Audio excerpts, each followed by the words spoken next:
ഓം ഗംഗണപതേ നമ. ഓം ശ്രീ മഹാസരസ്വത്യേ നമ. ദേവിയുടെ അനുഗ്രഹത്താൽ എല്ലാവർക്കും ഒരു നല്ല ദിവസം ആശംസിക്കുന്നു. അതുപോലെ എല്ലാവർക്കും നന്മയുണ്ടാകട്ടെ എന്ന് പ്രാർത്ഥിക്കുന്നു. നമുക്ക് ഇന്ന് ഉത്തമ ചരിത്രം അല്ലെങ്കിൽ ഉത്തരചരിതം നമുക്ക് 5-ാം അധ്യായം മുതൽ തുടങ്ങുകയാണ്. ഈ ഉത്തമ ചരിത്രത്തിൻ്റെ പ്രത്യേകത എന്താണെന്ന് വെച്ചാൽ നിശുംഭന്മാർ എന്ന അസുരന്മാരെ നിഗ്രഹിക്കുന്നത് മുതലാണ് അത് തുടങ്ങുന്നത്. ഇത് 3-ാമത്തെ ഭാഗമാണ് ദേവി മാഹാത്മ്യത്തിൻ്റെ. ഇത് 5-ാം അധ്യായം എന്ന് പറഞ്ഞാൽ ദേവ്യാദി സൂക്തം എന്ന പേരിലാണ് ഇതറിയപ്പെടുന്നത്. ഈ അധ്യായത്തിൻ്റെ പേര് ദേവി ദൂത സംവാദ എന്നാണ്. അപ്പോൾ ഈ ദേവി ദൂത സംവാദം എന്ന് പറഞ്ഞാൽ നമുക്കറിയാം കമ്മ്യൂണിക്കേഷനാണ്, അങ്ങോട്ടും ഇങ്ങോട്ടും സംസാരിക്കുന്നത്.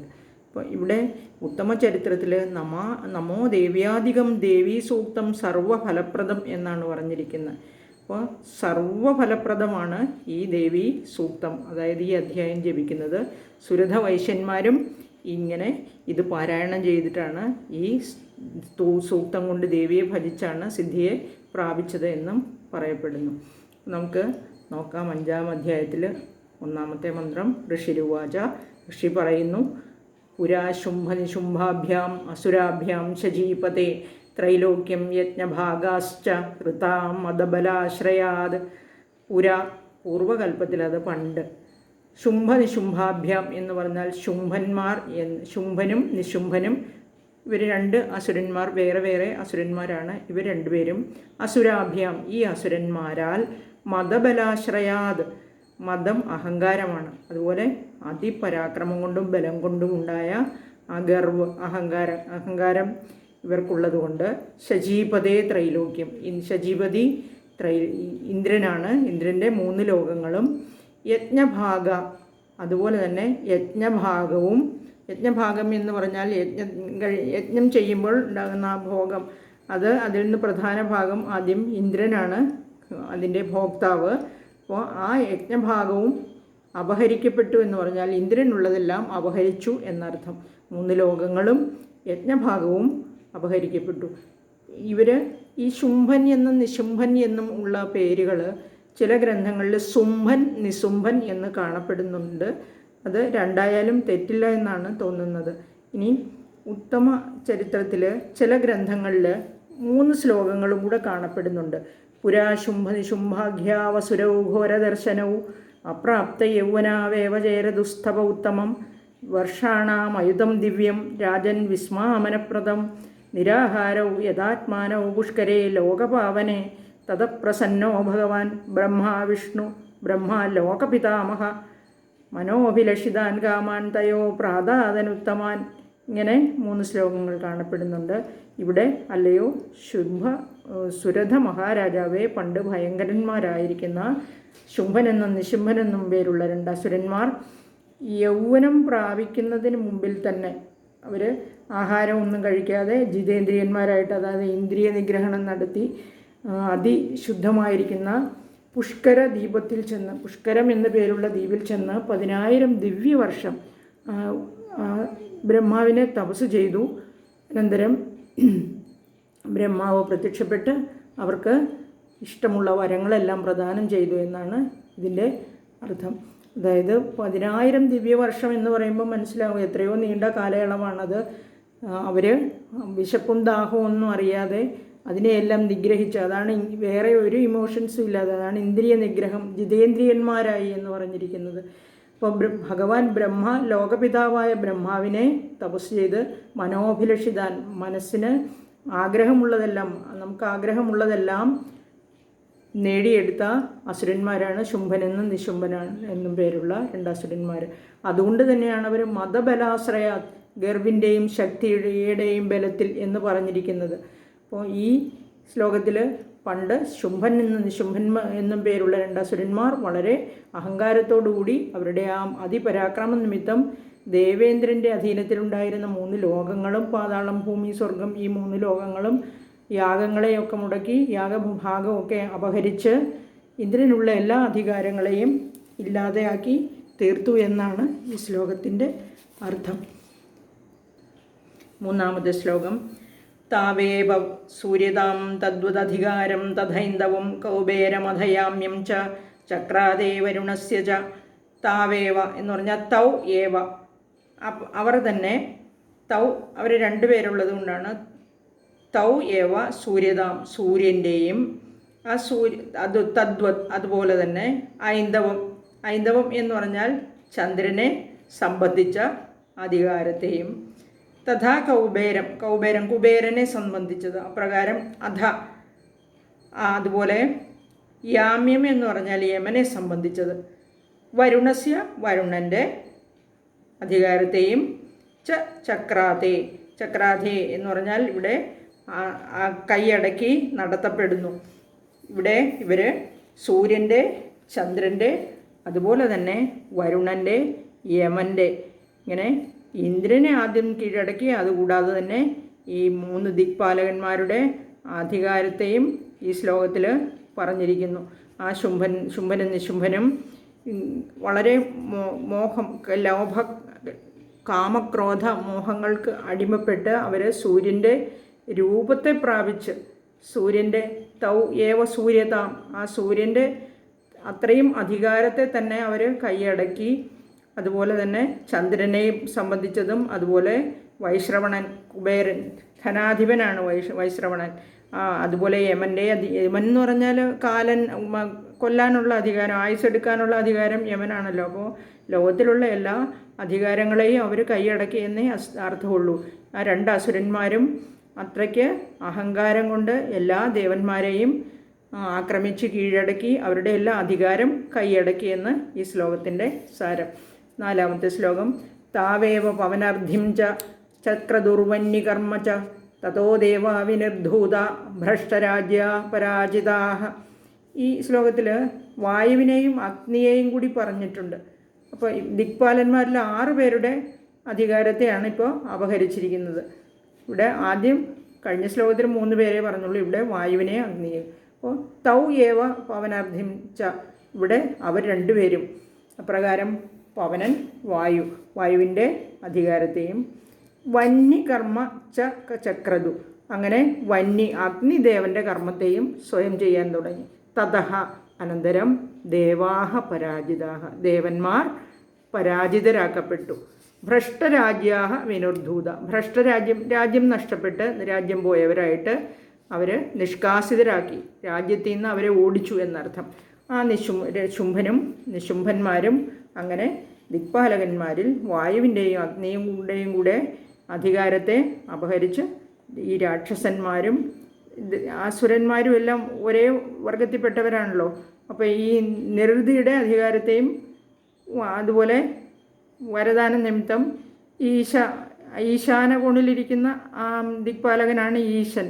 ഈശാധികാരത്തെയും ഇവർ 2 പേരും ഈ നിരുതിയും ഈശനും ദൈത്യ അസുര വർഗത്തിലാണ് ഗണിച്ചിരിക്കുന്നത്. അതുകൊണ്ട് ഇവരെ 2 പേരെയും കൂട്ടിയില്ല എന്നാണ് പറയുന്നത് ഇവിടെ. ആ അസുരന്മാർ വായുവിൻ്റെ അധികാരത്തെയും അഗ്നിയുടെ അധികാരത്തെയും അതുപോലെ തന്നെ മറ്റ് ദേവന്മാരുടെ എല്ലാ അധികാരത്തെയും അപഹരിച്ചു. അങ്ങനെ തോൽപ്പിക്കപ്പെട്ട് രാജ്യവും അധികാരവും നഷ്ടപ്പെട്ട ആ ദേവകൾ അവിടുന്ന് നിഷ്കാസിതരാക്കപ്പെട്ടു. അവർ ഭൂലോകത്തേക്ക് ഓടി രക്ഷപ്പെട്ട് കാണുമെന്ന് നമുക്ക് വിചാരിക്കാം.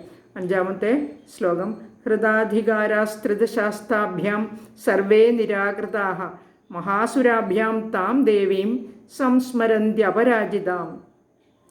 താഭ്യാം മഹാസുരാഭ്യാം, ആ മഹാസുരന്മാരാൽ ഹൃദാധികാരാഹ അധികാരങ്ങൾ നഷ്ടപ്പെട്ട്, ഹൃദം നഷ്ടപ്പെടുക, അപഹരിക്കപ്പെടുക. നിരാകൃതാഹ എന്ന് പറഞ്ഞാൽ നിഷ്കാസിതരാക്കപ്പെടുക, നിരാകരിക്കപ്പെടുക.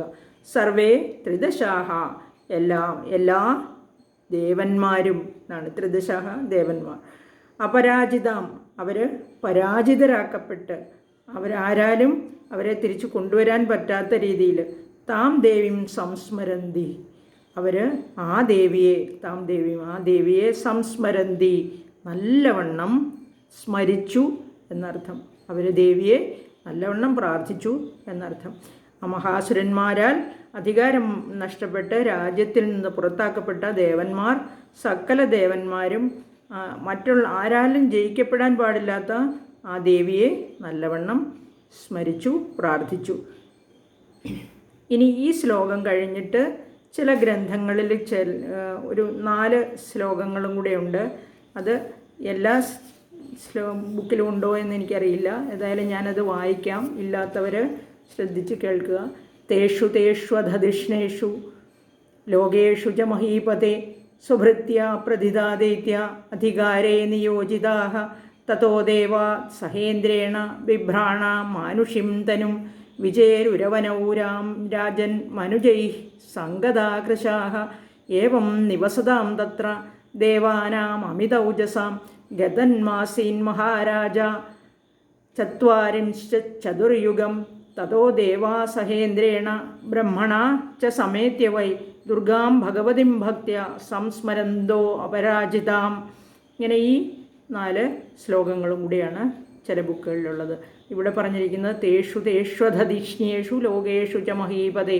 ഇവിടെ മഹീപതേ എന്ന് വിളിച്ച് സുരഥ മഹാരാജാവിനോട് തന്നെ പറയുകയാണ്. അല്ലയോ സുരഥ മഹാരാജാവേ, ഓടിപ്പോയ ആ ദേവകൾ, ഈ ദേവകളുടെ അധീനത്തിലുണ്ടായിരുന്ന ലോകങ്ങളിലും അവരുടെ താമസ സ്ഥലങ്ങളിലും ആ ദേവന്മാർക്കുള്ള അധികാരങ്ങളോടുകൂടി തന്നെ ആ ശുംഭനും നിശുംഭന്മാരും അവരുടെ ഭൃത്യന്മാരെയെല്ലാം താമസിപ്പിച്ചു എന്നാണ് പറഞ്ഞിരിക്കുന്നത്. അവരുടെ അധികാരങ്ങളോടുകൂടി അങ്ങനെ സ്വന്തം അധീനത്തിലുള്ള ഭൃത്യന്മാരെയും രാക്ഷസന്മാരെയും അവിടെ താമസിക്കാൻ അനുവദിച്ചു. ഇന്ദ്രനും ദേവകളും അങ്ങനെ മനുഷ്യ ശരീരത്തെ സ്വീകരിച്ചുകൊണ്ട് മനുഷ്യരോടുകൂടി ഭൂമിയിൽ വളരെ ചെറിയ ആളുകളായിട്ട്, അത് സാധാരണ മനുഷ്യരായിട്ട് സഞ്ചരിച്ചു. മഹാപ്രഭാവത്തോടു കൂടിയ ദേവന്മാർക്ക് ഈ വിധത്തിൽ 40 ചതുർയുഗം കഴിഞ്ഞുകൂടേണ്ടി വന്നു. ഞാൻ ചതുർയുഗം എന്താണെന്ന് ആദ്യത്തെ അധ്യായത്തിൽ പറഞ്ഞിട്ടുണ്ടായിരുന്നു. അപ്പോൾ ചതുർയുഗം ഇങ്ങനെ കഴിഞ്ഞുകൂടി. അതിൻ്റെ ശേഷം ദേവകളും ഇന്ദ്രനും ബ്രഹ്മാവും ഹിമവാനെ അഭയം പ്രാപിച്ചു. ആ ഹിമവാനെ അഭയം പ്രാപിച്ചിട്ട് ഭക്തിയോടുകൂടി അപരാജിതയായി, അത് ഇതിനു മുമ്പിലത്തെ ശ്ലോകത്തിൽ പറഞ്ഞു, ആരാലും പരാജിതയാക്കാൻ പറ്റാത്ത ദേവിയെ സ്മരിച്ചു എന്നാണ് പറഞ്ഞത്. അങ്ങനെ അപരാജിതയായിരിക്കുന്ന ദേവിയെ, ദുർഗാദേവിയെ തന്നെ സ്മരിച്ച് പ്രാർത്ഥിച്ചു എന്നാണ് ഈ ശ്ലോകങ്ങളുടെ.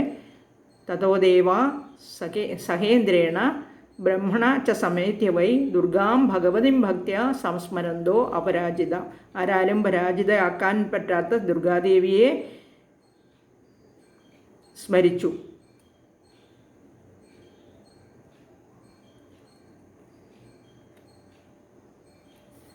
ഇനി ആ ശുംഭനും നിശുംഭനും അധികാരവും രാജ്യവും എല്ലാം അപഹരിച്ചുകൊണ്ട് നിരാകൃതരാക്കപ്പെട്ട ആ ദേവന്മാർ, അതായത് ജന്മം, യൗവനം, നാശം, ഈ 3 അവസ്ഥകളോട് കൂടിയവരാണ് ത്രിദശാഹ എന്ന് പറഞ്ഞിരിക്കുന്നത്. ഇപ്പോൾ ദേവന്മാരുടെ അവസ്ഥ അതാണ്, മനുഷ്യരുടെ അവസ്ഥയ്ക്ക് തുല്യമാണ്. അതുകൊണ്ടാണ് ത്രിദശാഹ എന്ന് പറഞ്ഞത്. ഇവിടെ പിന്നെ ത്രിദശന്മാരെന്ന് പറയുന്നത് 33 ദേവന്മാരെയാണ്. അതായത് ആദിത്യന്മാർ 12, രുദ്രന്മാർ 11, വസുക്കൾ 8, അശ്വനി ദേവകൾ 2, ഇങ്ങനെ 33 ദേവന്മാരും ഉണ്ട്. ഇവരെ പിന്നെ ത്രിദശന്മാർ എന്ന് വേറെ ഒരു ഗ്രന്ഥത്തിൽ കാണുന്ന ഈ ജന്മവും യൗവനവും നാശവും, ഈ 3 അവസ്ഥകളോട് കൂടിയവരെയാണ്. അപ്പോൾ ഇത് ദേവന്മാർക്ക് അത് ജരാനരകൾ മൃത്യു ഒന്നും ഇല്ലാത്തവരാണല്ലോ. അപ്പോൾ എങ്ങനെ വേണമെങ്കിലും നമുക്ക് അർത്ഥമെടുക്കാം. ഇനി അടുത്ത ശ്ലോകം നോക്കാം. തയാസ്മാകം വരോദത്തോ യഥാവത്സു സ്മൃതാഖില ഇതി കൃത്വാ മതിം ദേവാ ഹിമവന്തം നഗേശ്വരം ജഗ്മുസ്തത്ര തതോ ദേവീം വിഷ്ണുമായാം പ്രദുഷ്ടു. ചില ഗ്രന്ഥങ്ങളിൽ ഈ ജഗ്മുസ്തത്ര എന്നുള്ളത് ജുഗ്മുസ്തത്ര എന്നും എഴുതിയിട്ടുണ്ട്. തതോ ദേവീം വിഷ്ണുമായാം പ്രദുഷ്ടു. അപ്പോൾ ജഗ്മു എന്ന് പറഞ്ഞാൽ ഗമിച്ചു എന്നാണ്. ജഗ്മു എന്നായിരിക്കും കറക്റ്റ് വാക്ക്. അതായത് തയാസ്മാകം, അസ്മാകം, ഈ ആപത്സു സ്മൃതാഹ അസ്മാകം വരഹ ദത്തഹ.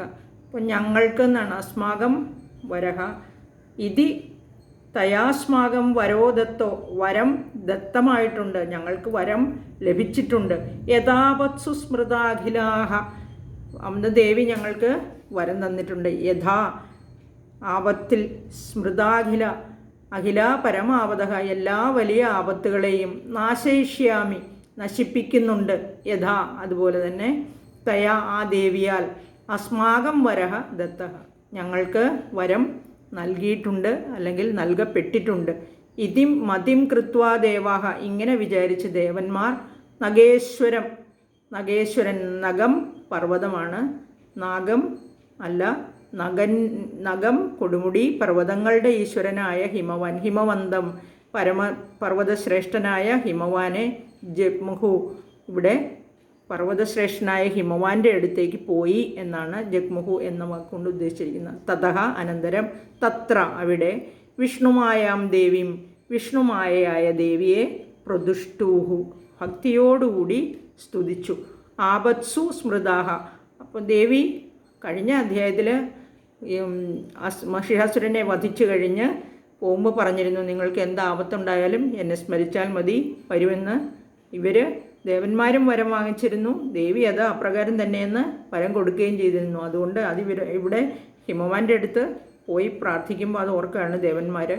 ആപത്സു, വലിയ ആപത്തുകളിൽ സ്മരിക്കപ്പെട്ടാൽ, ദേവന്മാർ സ്മരിച്ചാൽ ഉടൻ തന്നെ വലിയ ആപത്തിൽപ്പെടുന്ന നിങ്ങളെ ഞാൻ ആപത്തുകളിൽ നിന്ന് രക്ഷിക്കുന്നുണ്ട് എന്ന് ദേവിയാൽ വരം ലഭിച്ചിട്ടുണ്ട് ഞങ്ങൾക്ക് എന്ന് പറഞ്ഞ് ഹിമവാന്റെ അടുത്ത് പോയി അവിടെ ചെന്ന് ദുർഗാദേവി, അതായത് വിഷ്ണുമായ ദേവിയെ ഭക്തിയോടുകൂടി സ്തുതിക്കുന്നു.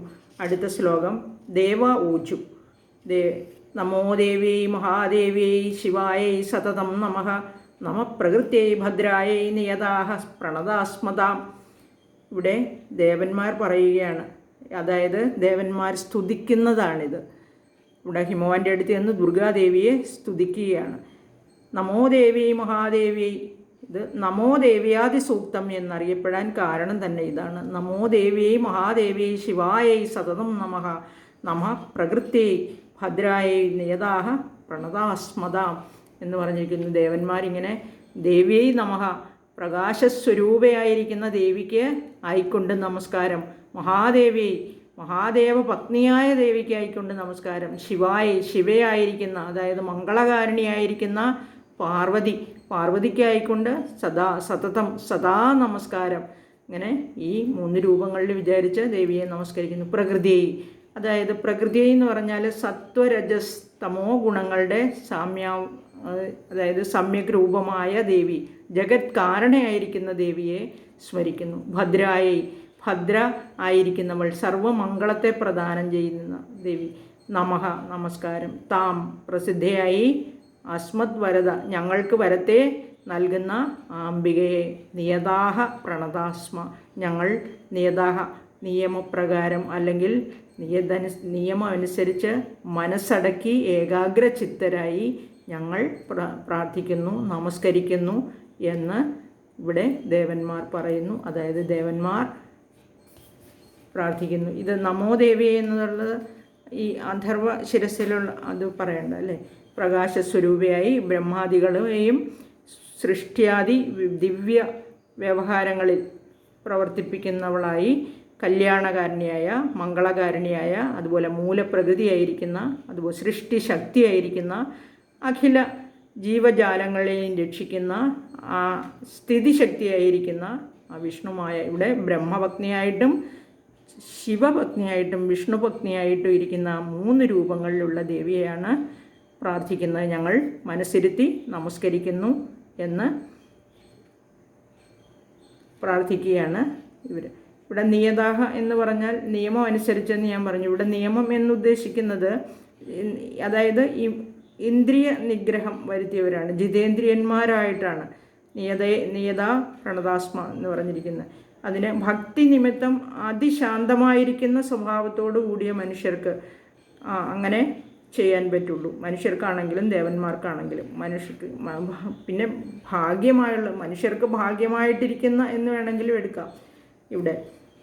ഇനി രൗദ്രായൈ നമോ നിത്യായൈ ഗൗരൈ ധാത്രൈ നമോ നമഃ ജ്യോത്സ്നായൈ ജയന്തിരൂപിണ്യൈ സുഖായൈ സതതം നമഃ. ഇവിടെ രൗദ്രയായിരിക്കുന്ന, രുദ്രനെ പോലെ ഉഗ്രമായ രൂപത്തോടു കൂടിയവൾക്കായിക്കൊണ്ട് നമസ്കാരം. രൗദ്രായൈ നമോ. നിത്യായൈ ധാത്രൈ, നിത്യയായിരിക്കുന്ന, അതായത് കാലങ്ങളിലെല്ലാം എല്ലാ കാലത്തിലും നിറഞ്ഞു നിൽക്കുന്ന ആ ജഗത്തിനെ, ലോകത്തെ പോഷിപ്പിക്കുന്നവളായിരിക്കുന്ന നിത്യായൈ ധാത്രി, അമ്മ, ധാത്രി അമ്മയാണ്.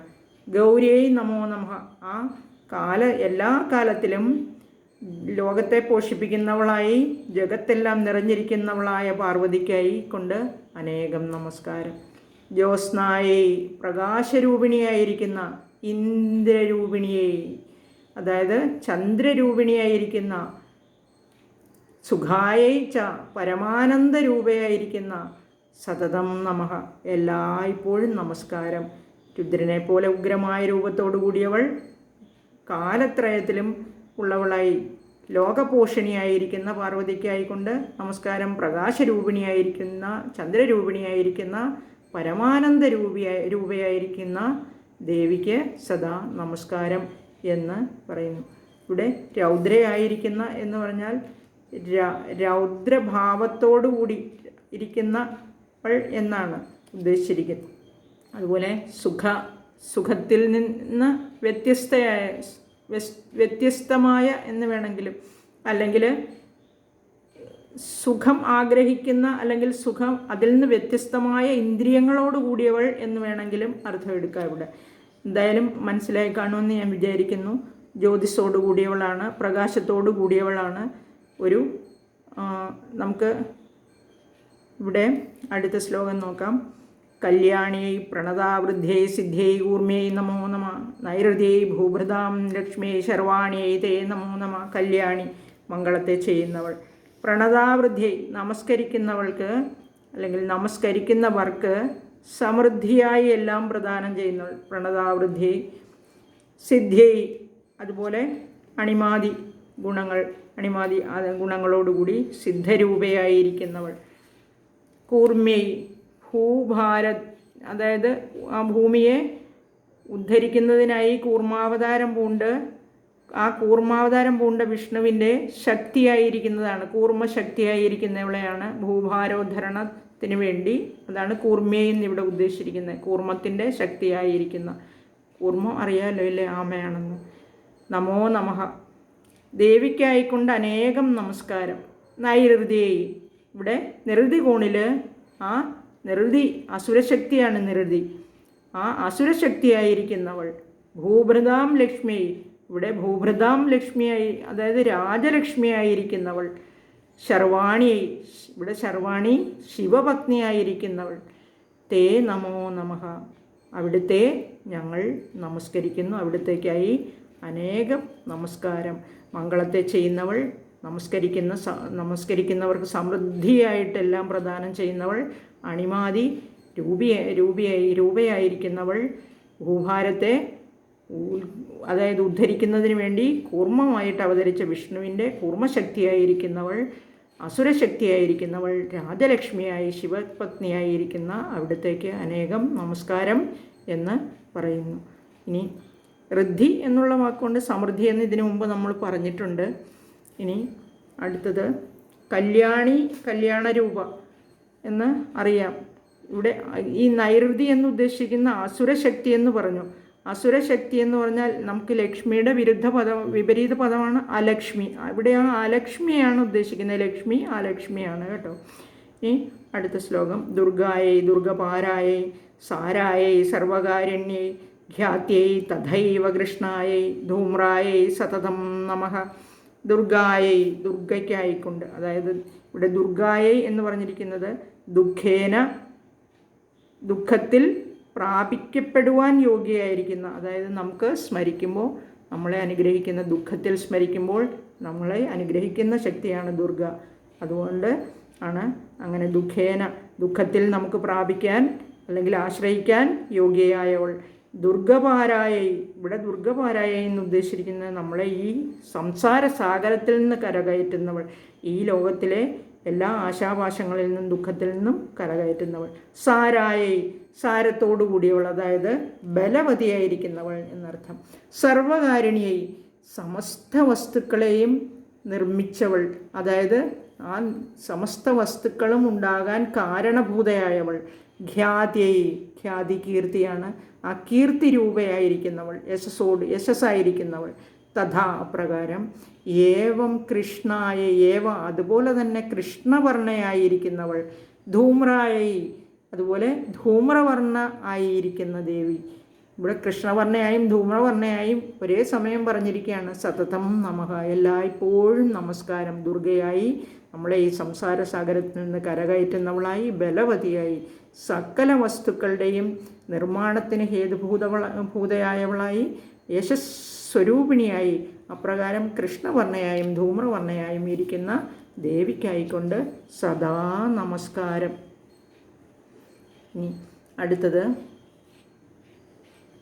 അതിസൗമ്യാതിരൗദ്രായൈ നതാസ്തസ്യൈ നമോ നമഃ, നമോ ജഗത് പ്രതിഷ്ഠായൈ ദേവീ കൃത്യൈ നമോ നമഃ. അതിസൗമ്യാതിരൗദ്രായി, അതായത് അതിസൗമ്യയാണ്, അതുപോലെ തന്നെ അതിരൗദ്രയാണ്.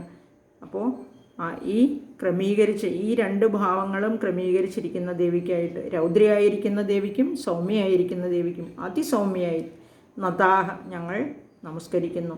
തസ്യൈ നമോ നമഃ, ആ വിഷ്ണുമായ ദേവിക്കായിക്കൊണ്ട് അനേകം നമസ്കാരം. ജഗത് പ്രതിഷ്ഠായൈ, അതായത് ദേവിയുടെ ശക്തി കൊണ്ടാണ് ജഗത്തിൽ, ആ ശക്തിരൂപയായി ജഗത്തിൽ പ്രതിഷ്ഠയോടുകൂടിയ, ജഗത്തിൽ പ്രതിഷ്ഠിച്ചിരിക്കുന്ന ദേവിക്കായി നമസ്കാരം. ദേവശക്തിയായിരിക്കുന്ന ദേവിക്ക് കൃത്യൈ, അത് ക്രിയാത്മകയായി, അതായത് പ്രവൃത്തിയിൽ അധിഷ്ഠിതമായിരിക്കുന്ന ആ ക്രിയാത്മിക സ്വരൂപിണിയായ ദേവിക്ക് നമോ നമഃ, അനേകം നമസ്കാരം. ഇനി സൗമ്യമായി അതുപോലെ രൗദ്രമായി ഈ ഭാവങ്ങളെയെല്ലാം അതിക്രമിച്ചിരിക്കുന്നവളായി ഇരിക്കുന്ന എല്ലാ ഇന്ദ്രിയങ്ങളെയും ഇതുപോലെയുള്ള ഭാവങ്ങളെയെല്ലാം ഇതിന് സൗമ്യമായിട്ടും അതിസൗമ്യമായിട്ടും അതുപോലെ രൗദ്രഭാവത്തെയൊക്കെ കൈയടക്കി വച്ചിരിക്കുന്ന, അല്ലെങ്കിൽ ഇതിനെല്ലാം ഒരു അടക്കമില്ലാതെ ഏത് ഭാവത്തിൽ വേണമെങ്കിലും പ്രത്യക്ഷപ്പെടാൻ പ്രാപ്തയായ വിഷ്ണുമായ ദേവിക്കായിക്കൊണ്ട് അനേകം നമസ്കാരം. ആ ശക്തിരൂപത്തിൽ ജഗത്തിൽ, ഈ ലോകത്തിൽ പ്രതിഷ്ഠയോടുകൂടിയിരിക്കുന്ന ദേവശക്തിയായി അതുപോലെ ക്രിയാശക്തിയായി ഇരിക്കുന്ന ദേവിക്കായിക്കൊണ്ട് നമസ്കാരം എന്ന് പറഞ്ഞിരിക്കുന്നു. ഇനി അടുത്ത ശ്ലോകം മുതൽ നമ്മൾ ശ്രദ്ധിക്കേണ്ട ഒരു കാര്യം, ഇവിടെ യാ ദേവി സർവഭൂതേഷു വിഷ്ണുമായേതി ശബ്ദിത നമസ്തസ്യൈ നമസ്തസ്യൈ നമസ്തസ്യൈ നമോ നമഃ എന്ന് പറയുന്നുണ്ട്. അത് ആ ശ്ലോകം മുതൽ നമ്മൾ 3 പ്രാവശ്യമാണ് ഓരോ ശ്ലോകവും പറയേണ്ടത്. അതായത് 21 ശ്ലോകങ്ങൾ ഇങ്ങനെയാണ് ജപിക്കേണ്ടത്. ഇനിയുള്ളത് 21 എണ്ണവും. അതെന്തുകൊണ്ടെന്നാൽ അത് ദേവിയുടെ 3 രൂപങ്ങൾ നമ്മൾ മനസ്സിൽ വിചാരിച്ചാണ് ഇവിടെ 3 രൂപത്തിലുള്ള ദേവിയാണ് സ്മരിക്കുന്നത്. അതുകൊണ്ട് അങ്ങനെ വേണം ജപിക്കാൻ. അത് ചിലർ വേറെയും വാക്കുകൾ ചേർത്ത്, അതായത് വേറെ വാക്കുകളെന്ന് ഉദ്ദേശിച്ചത് ഇവിടെ ആ ധൃതി രൂപേണ തുഷ്ടി രൂപേണ എന്ന് കഴിഞ്ഞിട്ട് നമ്മൾ പുഷ്ടി, ഇനിയുള്ള മന്ത്രങ്ങളിൽ ശ്രദ്ധിച്ചാൽ മതി. അപ്പോൾ ഈ പുഷ്ടി രൂപേണ എന്നും അത് കഴിഞ്ഞിട്ട് പിന്നെ പ്രജ്ഞ, മേധ, ശ്രുതി, സ്ഫൂർത്തി, അങ്ങനെ കീർത്തി, അങ്ങനെ ഇതിലില്ലാത്ത കുറേ വാക്കുകൾ ചേർത്തൊക്കെ ചിലർ പാടുന്നുണ്ട്. അപ്പോൾ ഇതിൽ 21 മന്ത്രങ്ങളെ സ്വീകരിച്ചിട്ടുള്ളൂ. ആ 21നെ നമ്മൾ 3 പ്രാവശ്യം വീതം ജപിക്കുമ്പോൾ അത് 23 ഇവിടെ 66 മന്ത്രങ്ങളാവും. അപ്പോൾ അങ്ങനെ വേണം, 66 മന്ത്രങ്ങളും കൂടെ ചേർത്താണ് ഇത് മുഴുവനായി നമ്മൾ ജപിക്കുന്നത്. ഇവിടെ നമ്മൾ അത് ശ്രദ്ധിച്ച് അതായത് ഇവിടെ ഈ മന്ത്രം മുതലാണ് അത് ചെയ്യേണ്ടത്. യാ ദേവി സർവഭൂതേഷു വിഷ്ണുമായേതി ശബ്ദിത നമസ്തസ്യൈ നമസ്തസ്യൈ. ഇനിയുള്ള 21 മന്ത്രങ്ങളിൽ ഓർത്ത് വയ്ക്കുക. അപ്പോൾ നമുക്ക് അത് മുതൽ നോക്കാം. ഇവിടെ യാ ദേവി സർവഭൂതേഷു വിഷ്ണുമായേതി ശബ്ദിത. സർവഭൂതേഷു എന്ന് പറഞ്ഞാൽ അഖില പ്രാണികളിലും സർവ ചരാചരങ്ങളിലും വിഷ്ണു ഇതി ശബ്ദിത, മൂലവിദ്യ എന്ന് പറയപ്പെടും. ആ തസ്സൈ നമ, ആ ദേവിക്കായിക്കൊണ്ട് നമസ്കാരം. അതായത് വിഷ്ണുമായ എന്ന് എല്ലാ കാലത്തും പറയപ്പെടുന്ന ആ ദേവിക്കായിക്കൊണ്ട് നമസ്കാരം, അനേകം നമസ്കാരം. ഇവിടെ മേഘവർഷം, സസ്യങ്ങളുടെ ഉൽപ്പത്തി മുതലായ അനേക കാര്യങ്ങൾ, ഇതെല്ലാം, അതായത് എല്ലാ പ്രവൃത്തികളും ഈ വിഷ്ണുമായയുടേതാണെന്നാണ് പറയപ്പെടുന്നത്. ഇത് വരാഹപുരാണത്തിലൊക്കെ പറഞ്ഞിട്ടുള്ളതാണിത്. ഇനി വേറെ കാളികാ പുരാണത്തിലാണെങ്കിൽ അവ്യക്തം വ്യക്തരൂപേണ രജസത്വ തമോ ഗുണൈ വിഭജ്യയാഥം ഗുരുദേ വിഷ്ണുമായേതി സോച്യതേ എന്ന് പറയുന്നുണ്ട്. ആ കാര്യങ്ങളെ തന്നെ ചുരുക്കത്തിലാണ് ഇവിടെ പറഞ്ഞിരിക്കുന്നത്. നമുക്ക് അടുത്ത ശ്ലോകം നോക്കാം. അപ്പം മറന്നു പോകണ്ട, ഈ ശ്ലോകം ജപിക്കുമ്പോൾ 3 ദേവിയുടെ 3 രൂപങ്ങളെ മനസ്സിൽ, അതായത് മഹാകാളി, മഹാലക്ഷ്മി, മഹാസരസ്വതി എന്ന് ചണ്ഡികയുടെ ഈ 3 അവതാരങ്ങളെ മനസ്സിലോർത്ത് വേണം ഈ ശ്ലോകങ്ങൾ 3 പ്രാവശ്യം വീതം 3 മന്ത്രങ്ങളായിട്ട് വിചാരിച്ച് ജപിക്കണം ഭക്തിയോടുകൂടി. അതുപോലെ നമുക്ക് അടുത്ത ശ്ലോകം നോക്കാം. യാ ദേവി സർവഭൂതേഷു ചേതനേത്യഭിധീയതേ നമസ്തസ്യൈ നമസ്തസ്യൈ നമസ്തസ്യൈ നമോ നമഃ. ഇവിടെ ഈ ശ്ലോകം 3 തവണയാകുമ്പോൾ 13, 14, 15 അങ്ങനെ വരുമല്ലോ.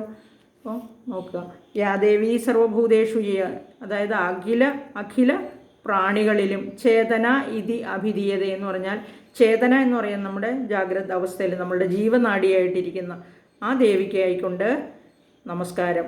നമോ നമഃ. എല്ലാ സർവപ്രാണികളിലും ജീവനാഡി എന്ന് പറയപ്പെടുന്നതാണ് ആ ദേവിക്കായിക്കൊണ്ട് നമസ്കാരം, അനേകം നമസ്കാരം.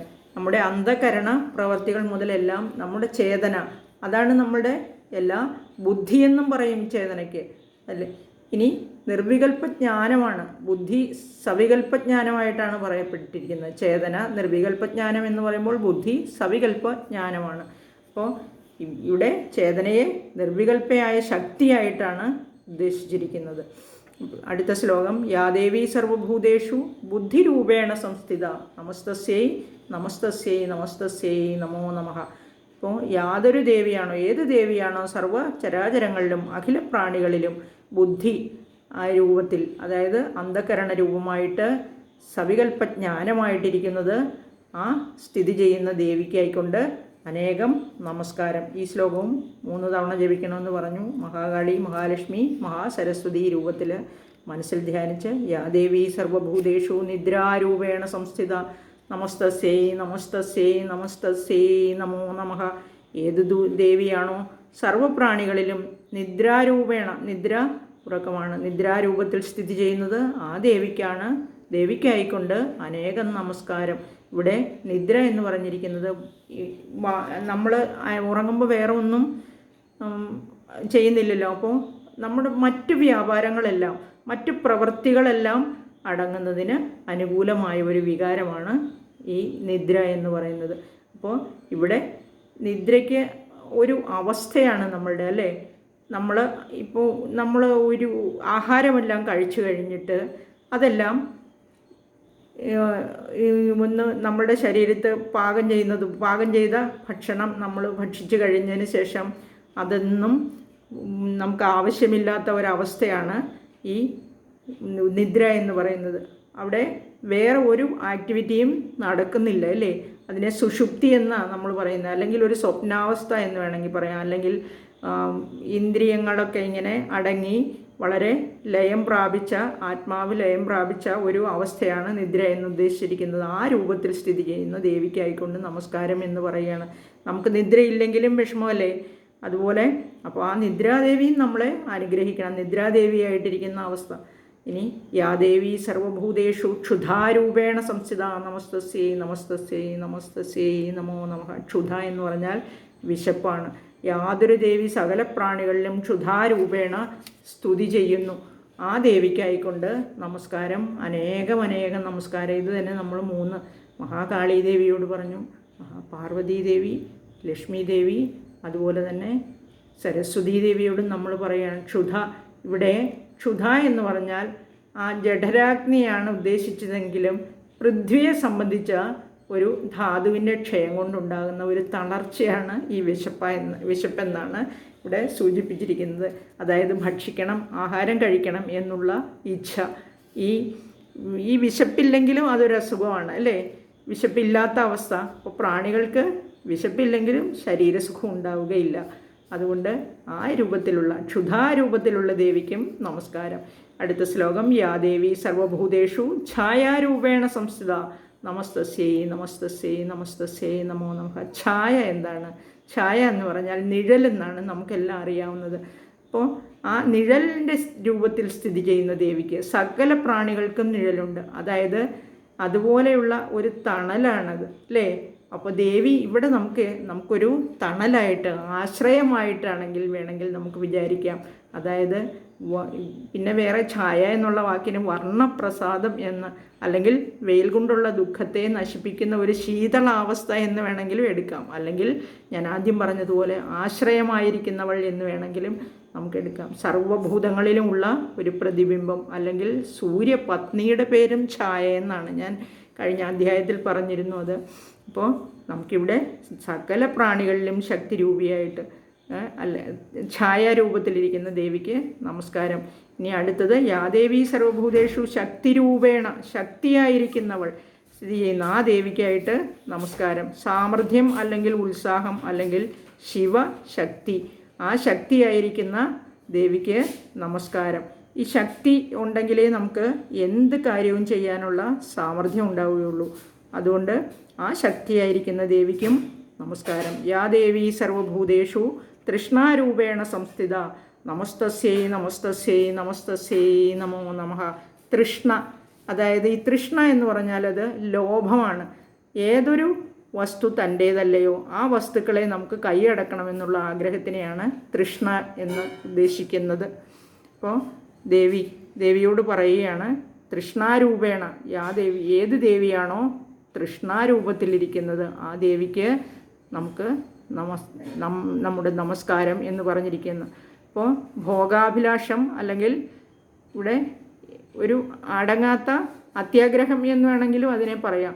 തൃഷ്ണേ സ്പൃഹ പിപാസേദ്വേ തദ്രൂപേ ഹാംബികേ സ്മൃത എന്ന് പറയുന്നുണ്ട്. അപ്പോൾ ഇവിടെ അടുത്ത ശ്ലോകം യാദേവി സർവഭൂതേഷു ക്ഷാന്തിരൂപേണ സംസ്ഥിത നമസ്തസ്യൈ നമസ്തസ്യൈ നമസ്തസ്യൈ നമോ നമഃ.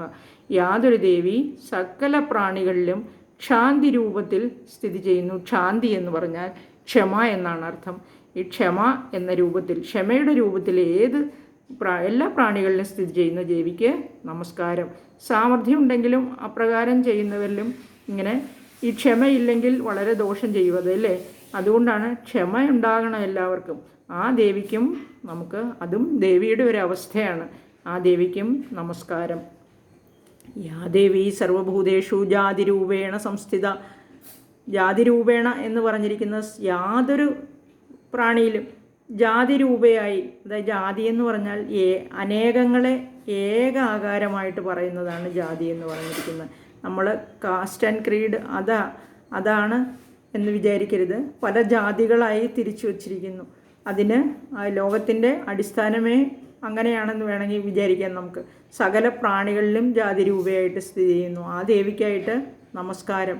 എല്ലാം ആവശ്യത്തിനാണെന്ന് തന്നെ നമുക്ക് തോന്നൂല്ലേ. അനേക രൂപങ്ങളെ ഏകാകാരമായി കാണുന്നതിനാണ് അങ്ങനെ ഈ ജാതിരൂപയായിട്ട് എന്ന് പറഞ്ഞിരിക്കുന്നത്. ഈ യാദേവി സർവഭൂതേഷു ലജ്ജാരൂപേണ സംസ്ഥിത. ലജ്ജയായിട്ടിരിക്കുന്നവൾ, എല്ലാ പ്രാണികളിലും ലജ്ജയായിട്ടിരിക്കുന്ന ദേവിക്ക്. ലജ്ജ എന്ന് പറഞ്ഞാൽ അകൃത്യം ചെയ്യുക, അതായത് അന്യരിൽ നിന്നോ തന്നിൽ നിന്നുണ്ടാകുന്ന സങ്കോചം, അതിനെ ലജ്ജ എന്നാണ് പറയുന്നത്. ആ സങ്കോചത്തിൽ, ആ ലജ്ജാരൂപയായിരിക്കുന്ന ദേവിക്കും നമസ്കാരം. ഇനി അടുത്ത യാദേവി സർവഭൂതേഷു ശാന്തി രൂപേണ സംസ്ഥിത. യാതൊരു ദേവിയാണോ, ഏത് ദേവിയാണോ സകല പ്രാണികളിലും ശാന്തി രൂപത്തിൽ സ്ഥിതി ചെയ്യുന്നത് ആ ദേവിക്ക് നമസ്കാരം. ശാന്തി എന്ന് പറഞ്ഞാൽ ഒരു വളരെ സൗമ്യമായ അവസ്ഥയാണ്. കാമക്രോധാദികളെ ജയിച്ചിരിക്കുന്ന മനസ്ഥിതിക്കാണ് ശാന്തി രൂപത്തിൽ എന്ന് പറഞ്ഞിരിക്കുന്നത്. യാ ദേവി സർവഭൂതേഷു ശ്രദ്ധാരൂപേണ സംസ്ഥിത. ശ്രദ്ധ, ഇവിടെ വേദകർമ്മ അനുഷ്ഠാനങ്ങളിൽ ആസ്തിക്യ ബുദ്ധിയോടുകൂടിയിരിക്കുന്നവരെയാണ് ശ്രദ്ധ എന്ന് പറഞ്ഞാൽ. ഒരു ഭക്തിയാണെങ്കിലും മറ്റു ധർമ്മത്തെ പരിപാലിക്കുന്ന കാര്യത്തിലാണെങ്കിലും അതിൽ ആസ്ഥയോടെ ഇരിക്കുന്നതാണ് ശ്രദ്ധ എന്ന് പറയുന്നത്. യാതൊരു ദേവി സകല പ്രാണികളിലും ശ്രദ്ധാസ്വരൂപിണിയായി സ്ഥിതി ചെയ്യുന്നുവോ ആ ദേവിക്കായിട്ട് നമസ്കാരം, അനേകം നമസ്കാരം. ഇനി യാദേവി സർവഭൂതേഷു കാന്തിരൂപേണ സംസ്ഥിത. ഇനി കാന്തി എന്ന് പറഞ്ഞാൽ ശോഭ എന്നാണ്. ഏതൊരു ദേവിയാണോ അഖില പ്രാണികളിലും ശോഭയോടുകൂടി കാന്തി സ്വരൂപിണിയായി സ്ഥിതി ചെയ്യുന്നത് ആ ദേവിക്കായിട്ട് അനേകം നമസ്കാരം. യാ ദേവി സർവഭൂതേഷു ലക്ഷ്മീരൂപേണ സംസ്ഥിത. ലക്ഷ്മി, സകല പ്രാണികളിലും ലക്ഷ്മീ സ്വരൂപിണിയായിട്ടിരിക്കുന്ന ദേവിക്കായിട്ട് നമസ്കാരം. ലക്ഷ്മി ഐശ്വര്യമാണെന്നുള്ളത് മറന്നു പോകണ്ട. ദേഹശോഭയ്ക്കും ഐശ്വര്യം, എല്ലാ ഐശ്വര്യത്തിനും കാരണം നിദാനമായിട്ടിരിക്കുന്ന ദേവിയാണ് ലക്ഷ്മി ദേവി. അടുത്തത് യാദേവി സർവഭൂതേഷു വൃത്തിരൂപേണ സംസ്ഥിത. വൃത്തി എന്ന് പറഞ്ഞാൽ നമ്മളിവിടെ പ്രവൃത്തി, ജീവനോപായമാണ്.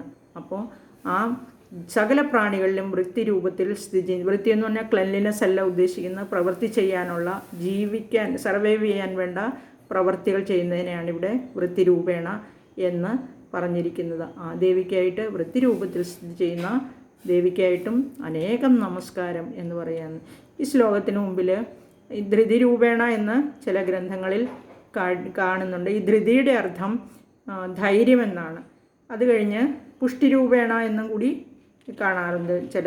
യാദേവി സർവഭൂതേഷു സ്മൃതി രൂപേണ. ഇവിടെ സ്മൃതി എന്ന് പറഞ്ഞാൽ നമ്മൾ പിന്നീടുണ്ടാകുന്ന ഓർമ്മയാണ് സ്മൃതി എന്ന് പറഞ്ഞിരിക്കുന്നത്. യാതൊരു ദേവിയാണോ സകല പ്രാണികളിലും സ്മൃതി രൂപിണി, ഓർമ്മശക്തിയെ കൊണ്ടുവരുന്ന ദേവി, ആ ഓർമ്മശക്തിയായിട്ടിരിക്കുന്ന ദേവിക്ക് അനേകം നമസ്കാരം. ഇനി യാദേവി സർവഭൂതേഷു ദയാരൂപേണ സംസ്ഥിത. ദയ, സകല പ്രാണികളെയും നമ്മൾ ഒരു ദയയോടുകൂടി, കാരുണ്യത്തോടുകൂടി സമീപിക്കുന്ന അവസ്ഥയാണ്, ജീവകാരുണ്യം ഉണ്ടാകുന്ന അവസ്ഥയാണ്. ആ ദയാസ്വരൂപിണിയായിരിക്കുന്ന ദേവിക്കായിക്കൊണ്ടും അനേകം നമസ്കാരം എന്ന്. ഇത് കഴിഞ്ഞിട്ട് ചില ഗ്രന്ഥങ്ങളിൽ നീതിരൂപേണ എന്നൊക്കെ കാണുന്നുണ്ട്. അതൊന്നും തന്ത്രസമ്മതമല്ല എന്നും ഞാൻ വായിച്ചിട്ടുണ്ട്. അപ്പോൾ അത് കഴിഞ്ഞിട്ട് യാദേവി സർവഭൂതേഷു തുഷ്ടിരൂപേണ സംസ്ഥിത. നമസ്തസ്യൈ നമസ്തസ്യൈ നമസ്തസ്യൈ നമോ നമ. സകല പ്രാണികളിലും തുഷ്ടിരൂപിണിയായി. ഇനി തുഷ്ടി എന്ന് പറഞ്ഞാൽ സന്തോഷമെന്നാണ്. ആ സന്തോഷ രൂപത്തിൽ സ്ഥിതി ചെയ്യുന്ന ദേവിക്കും നമസ്കാരം. ഇനി ഇവിടെ പുഷ്ടിരൂപേണ എന്ന് പറഞ്ഞാൽ തുഷ്ടി ലഭിച്ചതിൽ നിന്ന് അതിൽ കൂടുതൽ ലഭിക്കണമെന്ന് ആഗ്രഹമില്ലാത്ത അവസ്ഥയാണ് തുഷ്ടി. സന്തുഷ്ടി എന്നാണ്. സന്തുഷ്ടി കിട്ടിയതുകൊണ്ട് നമുക്ക് സംതൃപ്തി ഉണ്ടാകുന്ന അവസ്ഥയാണ് തുഷ്ടി രൂപേണ കൊണ്ട് ഉദ്ദേശിച്ചിരിക്കുന്നത്. അതുള്ളവർ അത് ചേർത്ത് വായിക്കുക. ഇവിടെ 21 ശ്ലോകമാണ് ഇങ്ങനെ 3 തവണ റിപ്പീറ്റ് ചെയ്ത് വായിക്കേണ്ടത്. അപ്പോൾ അത് നോക്കി 21 മാർക്ക് ചെയ്ത് വെച്ച് വായിക്കുക. യാ ദേവി സർവഭൂതേഷു മാതൃരൂപേണ സംസ്ഥിത. നമസ്തസ്യൈ നമസ്തസ്യൈ നമസ്തസ്യൈ നമോ നമഃ. അപ്പോൾ മാതൃരൂപിണി എന്ന് പറഞ്ഞാൽ അറിയാം, മാതാവായിരിക്കുന്ന, ദേഹത്തിൽ അധിവസിക്കുന്ന ആ ദേവത, ജനനിയായിട്ടിരിക്കുന്ന എല്ലാ ജീവജാലങ്ങൾക്കും ജനനിയായിരിക്കുന്ന ദേവിക്ക്, അല്ലെങ്കിൽ ബ്രഹ്മാദി മാതൃക്കൾ, സപ്തമാതൃക്കൾ എന്ന് വേണമെങ്കിലും ഉദ്ദേശിക്കാം. യാദേവി സർവഭൂതേഷു ഭ്രാന്തി രൂപേണ സംസ്ഥിത. ഭ്രാന്തി എന്ന് പറഞ്ഞാൽ അതായത് നമുക്ക് ഭ്രമം ഉണ്ടാകുന്ന അവസ്ഥയാണ്. ഒന്നിനെ അതല്ലെന്ന് തോന്നുക, അല്ലെങ്കിൽ ഇല്ലാത്തതിനെ ഉണ്ടെന്ന് തോന്നുക, അങ്ങനെയുള്ള അവസ്ഥ. ഏതൊരു ദേവിയാണോ സകല പ്രാണികളിലും ഭ്രാന്തി രൂപേണ സ്ഥിതി ചെയ്യുന്നത് ആ ദേവിക്കായിട്ട് നമസ്കാരം. ആ അവസ്ഥ, ആ ദേവി നമ്മളെ അനുഗ്രഹിച്ചില്ലെങ്കിൽ നമുക്ക് നമ്മുടെ ബുദ്ധി സ്ഥിരമായിട്ട് നിൽക്കുകയില്ല അല്ലേ. അപ്പോൾ ഭ്രാന്തി രൂപേണ സ്ഥിതി ചെയ്യുന്ന ദേവിക്കും നമസ്കാരം. ഇന്ദ്രിയാണാമധിഷ്ഠാത്രി ഭൂതാനാമഖിലേഷു യാ ഭൂതേഷു സതതം തസ്യൈ വ്യാപ്തേ ദേവി നമോ നമഃ. ഇവിടെ യാതൊരു ശക്തിയാണോ അഖിലേഷു ഭൂതേഷു, ആ എല്ലാ പ്രാണികളിലും വിശേഷങ്ങളായ പ്രാണികളിൽ, ഇന്ദ്രിയാണാം കർമ്മേന്ദ്രിയങ്ങൾക്കും ജ്ഞാനേന്ദ്രിയങ്ങൾക്കും മനസ്സിനും ഭൂതാനാം പഞ്ചഭൂതങ്ങൾക്കും അധിഷ്ഠാത്രി പ്രവൃത്തി നിവൃത്തി കാരണമായി അതായത് അധിഷ്ഠിതമായിരിക്കുന്നവൾ, വ്യാപ്തിയായി വ്യാപിച്ചിരിക്കുന്നവൾ. അതുപോലെ തസ്യൈ ദേവി, ആ ദേവിക്കായിക്കൊണ്ട് സതതം നമോ നമഃ. സതതം എല്ലായ്പ്പോഴും അനേകം നമസ്കാരം. യാതൊരു ശക്തി സകല പ്രാണികളിലും കർമ്മേന്ദ്രിയങ്ങൾക്കും ജ്ഞാനേന്ദ്രിയങ്ങൾക്കും മനസ്സിനും പഞ്ചഭൂതങ്ങൾക്കും പ്രവൃത്തി കാരണമായിരിക്കുന്നു, വ്യാപിച്ചിരിക്കുന്നു, ആ ദേവിക്കായിക്കൊണ്ട് എല്ലായ്പ്പോഴും നമസ്കാരം. ഈ ശ്ലോകം വരെ നമ്മൾ റിപ്പീറ്റ് ചെയ്ത് വായിച്ചാൽ മതി. അത് കഴിഞ്ഞ് പിന്നെ ഓരോ ശ്ലോകവും ഒരു തവണ വീതം പറഞ്ഞാൽ മതി. ഇത് കഴിഞ്ഞ് ചിതിരൂപേണ യാഗസ്നമേതദ്വ്യാപ്യസ്ഥിത ജഗത് നമസ്തസ്യൈ നമസ്തസ്യൈ നമസ്തസ്യൈ നമോ നമഃ. യാതൊരു ദേവിയാണോ ചിതിരൂപേണ ജീവചൈതന്യ രൂപിണിയായിട്ട് ഏതത് കൃഷ്ണം ജഗദ്വ്യാപ്യ, ഏതത് കൃഷ്ണം ഈ അഖില ജഗത്തിനെയും വ്യാപിച്ചിട്ട് സ്ഥിതി ചെയ്യുന്നത്, തസ്യൈ നമ, ആ ദേവിക്ക് നമസ്കാരം. അനേകം നമോ നമഃ, അനേകം നമസ്കാരം. ജീവചൈതന്യ രൂപിണിയായി ഈ ലോകം മുഴുവൻ നിറഞ്ഞിരിക്കുന്ന വ്യാപിച്ചിരിക്കുന്ന ആ ദേവിക്കായിക്കൊണ്ട് നമസ്കാരം, അനേകം നമസ്കാരം എന്ന് പറഞ്ഞിരിക്കുന്നു. ഇനി അടുത്തത് സ്തുതാസുരൈ പൂർവമഭീഷ്ടസംശ്രയാ തഥാ സുരേന്ദ്രേണ ദിനേഷു സേവിതാ കരോതു സാ ന ശുഭഹേതുരീശ്വരി ശുഭാനി ഭദ്രാണ്യഭിഹന്തു ജാവത. ഇവിടെ ഈ ശ്ലോകത്തിനൊരു പ്രത്യേകതയുണ്ട്. ഇവിടെ പൂർവം സുരൈ സ്തുത എന്ന് പറഞ്ഞാൽ, സുരൈ എന്ന് പറഞ്ഞാൽ ബ്രഹ്മാദി ദേവന്മാരാൽ പണ്ട് സ്തുതിക്കപ്പെട്ടവളായി. തഥാ പ്രകാരം സുരേന്ദ്രേണ അഭീഷ്ട സംശ്രയാത് ദേവേന്ദ്രനാൽ ഇഷ്ടകാര്യസാധ്യം നിമിത്തം ദിനേഷു സേവിത ദിവസം തോറും സേവിക്കപ്പെട്ടവളായിരിക്കുന്ന ഈശ യ, ഈശ ഇവിടെ ഈശ്വരപത്നിയാണ്, മഹേശ്വരപത്നിയാണ്. സ്വാമിനിയായ ഏതൊരു ദേവിയാണോ സാമ്പ്രതം ച ഇപ്പോഴും ഉദ്ധത ദൈത്യതാപിതൈഹി അഹങ്കാരികൾ ആയ ഉദ്ധതന്മാരായ അസുരന്മാരാൽ സന്തപിക്കപ്പെട്ട എന്ന് പറഞ്ഞാൽ നമുക്ക് ഇവിടെ ദുഃഖാവസ്ഥയെ പ്രാപിച്ചിരിക്കുന്ന സുരൈഹി അസ്മാഭി ഞങ്ങൾ ദേവന്മാരായ ഞങ്ങളാൽ നമസ്യതേ നമസ്കരിക്കുന്നു എന്ന് വിചാരിച്ചാൽ മതി. യാ ച അപ്പോൾ കരോതു സ ന ശുഭഹേതുരീശ്വരി ശുഭാനി ഭദ്രാണ്യഭിഹന്തു ചാപത. ശുഭാനി ഭദ്രാണി കരോതു മംഗളങ്ങളെയും സുഖങ്ങളെയും നൽകട്ടെ ദേവി, ഞങ്ങൾക്ക് അപ്രകാരം സംഭവിപ്പിക്കട്ടെ. ആപതഃ ച അഭിഹന്തു ആപത്തുകളെയും നശിപ്പിക്കട്ടെ എന്ന്. യാ സാമ്പ്രതം ചോദ്ധദൈത്യതാപിതൈ അസ്മാഭിരീശ ച സുരൈർ നമസ്യതേ യാചസ്മൃത തക്ഷണമേവ ഹന്തിന സർവാപദോ ഭക്തി വിനമ്രമൂർത്തി. ഈ രണ്ട് ശ്ലോകങ്ങളും കൂടെ ചേർത്ത് അർത്ഥം പറയുന്നതാണ് കുറച്ചും കൂടെ ഉചിതം എന്ന് തോന്നുന്നു. നമസ്യതേ എന്ന് പറഞ്ഞാൽ നമസ്കരിക്കപ്പെടുന്നു. യാ ച യാതൊരു ദേവിയാണോ ഭക്തി വിനമ്രമൂർത്തി, അതായത് ഭക്തി നിമിത്തം നമ്രമാക്കപ്പെട്ട ശിരസ്സുകൾ, കുനിഞ്ഞ ശിരസ്സുകളോടുകൂടി കുനിഞ്ഞു നിന്ന്, സ്മരിക്കപ്പെട്ടവളായിട്ട്, തക്ഷണം ഏവ അതായത് സ്മരിക്കുമ്പോൾ പെട്ടെന്ന് തന്നെ ക്ഷണത്തിൽ തന്നെ ഞങ്ങളുടെ സർവ്വ ആപതഃ ച ഹന്തി എല്ലാ ആപത്തുകളെയും ഹന്തി നശിപ്പിക്കുന്നു. ശുഭഹേതുഹു സ ഈശ്വരി ശുഭങ്ങൾക്ക് കാരണയായ ആ ഈശ്വരി ന ഞങ്ങൾക്ക് ശുഭാനി ഭദ്രാണി കരോതു മംഗളങ്ങളെയും സുഖങ്ങളെയും ചെയ്യട്ടെ, അതായത് നൽകട്ടെ. ആപതഃ ച അഭിഹന്തു ആപത്തുകളെയും നശിപ്പിക്കട്ടെ എന്ന് പറഞ്ഞിരിക്കുകയാണ്. അതായത് പണ്ട് ബ്രഹ്മാദി ദേവന്മാരാൽ സ്തുതിക്കപ്പെട്ടവളായി, അതുപോലെ തന്നെ ദേവേന്ദ്രനാൽ ഇഷ്ടകാര്യലാഭം നിമിത്തം ദിവസം തോറും സേവിക്കപ്പെട്ടവളായി, അതുപോലെ സ്വാമിനിയായിരിക്കുന്ന ഇപ്പോഴും അത്യഹങ്കാരികളായ അസുരന്മാരാൽ ഈ ദുഃഖാവസ്ഥയിലുള്ള ഈ ദേവന്മാരായ ഞങ്ങളാൽ നമസ്കരിക്കപ്പെടുന്നവളായിരിക്കുന്ന, ഭക്തി നിമിത്തം കുനിഞ്ഞ ശിരസ്സുകളോടുകൂടി അല്ലെങ്കിൽ ശരീരങ്ങളോടുകൂടിയ ഞങ്ങളാൽ സ്മരിക്കപ്പെടുന്ന, ക്ഷണത്തിൽ തന്നെ ഞങ്ങളുടെ സർവ്വ ആപത്തുകളെയും നശിപ്പിക്കുന്നവളായിരിക്കുന്ന ശുഭകാരിണിയായ ആ ഈശ്വരി ഞങ്ങൾക്ക് മംഗളങ്ങളെയും സുഖങ്ങളെയും നൽകട്ടെ, ആപത്തുകളെയെല്ലാം നശിപ്പിക്കട്ടെ എന്ന് ഇവിടെ പ്രാർത്ഥിച്ചിരിക്കുകയാണ്. ഇനി ഇത്രയും മതി ഇന്ന്. ഇത് അടുത്ത വീഡിയോയിൽ പറയാം. ഈ ശ്ലോകങ്ങൾ ജപിക്കുന്നവർക്ക് സകല അഭിവൃദ്ധിയും ഉണ്ടാകും എന്നാണ് പറയപ്പെടുന്നത്. ഇത് ഇപ്പോൾ 82ാമത്തെ ശ്ലോകം വരെ നമ്മൾ പറഞ്ഞു. ഇനി 83ാമത്തെ ശ്ലോകം ഋഷിരുവാചയാണ്. അതുമുതൽ നമുക്ക് അടുത്ത വീഡിയോയിൽ പറയാം. എല്ലാവർക്കും നന്ദി, നമസ്കാരം. എന്തെങ്കിലും സംശയങ്ങളുണ്ടെങ്കിൽ കമൻറ്റ് ചെയ്യാൻ മറക്കണ്ട. അതുപോലെ തന്നെ നിങ്ങളുടെ അഭിപ്രായങ്ങൾ കമൻറ്റ് ചെയ്യുക. ഒരിക്കൽ കൂടി നന്ദി പറയുന്നു. നമസ്കാരം.